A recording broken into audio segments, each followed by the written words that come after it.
What's going on, everybody? If you guys don't know me already, my name is Brandon, and I'm going to be going over Chapter 7 over the essentials of technical communication with you.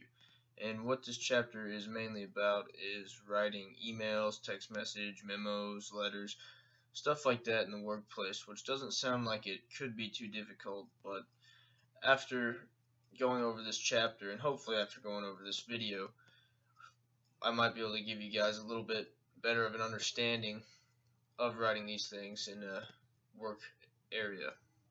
I know after going through it, I thought I could write emails and texts and memos and letters and all that stuff with no problem, but after reading the suggestions from the book, I apparently was wrong. There's a couple things that I've been doing wrong. And, to start off, emails, we'll start there. Emails are commonly used in the workplace. It's a very useful tool.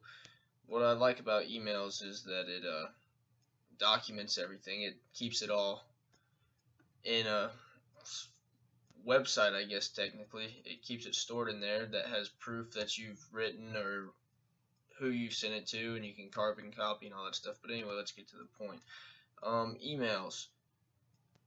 They are very commonly used. It's usually used for quick communication in the workplace. They are not quite a formal way of communication, but it's acceptable. The big thing with emails is you really need to watch how you address people. A lot of people can get offended very easily and take things the wrong way. Like, for instance, you could offend somebody by using a derogatory remark, as in you claimed, possibly, saying that, inferring that they might be lying or not know what they're talking about. Maybe tone is a big deal in emails. I know it sounds kind of weird because they can't exactly hear you in an email, but they can sense your tone through your choice of words.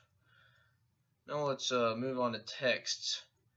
Texts are a little bit less informal. They're more for immediate responses to possibly emergency situations or anything like that. It's not formal, but it is acceptable in the workplace. A lot of people don't prefer to get text messages that are bad, per se. Like, if you're gonna call in sick, you might not use that method of communication, but it's there. But the big thing with emails and texts are that you need to stay, or I guess you need to use the 6 C's, they call them. It's you need to be concise, concrete, correct,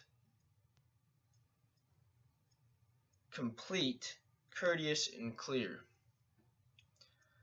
Now, using those, it doesn't sound too hard. Just keep your message to the point, stay clear, make sure your grammar is correct, be courteous, of course. You don't want to say anything negative in anything that you do professionally. It looks very bad.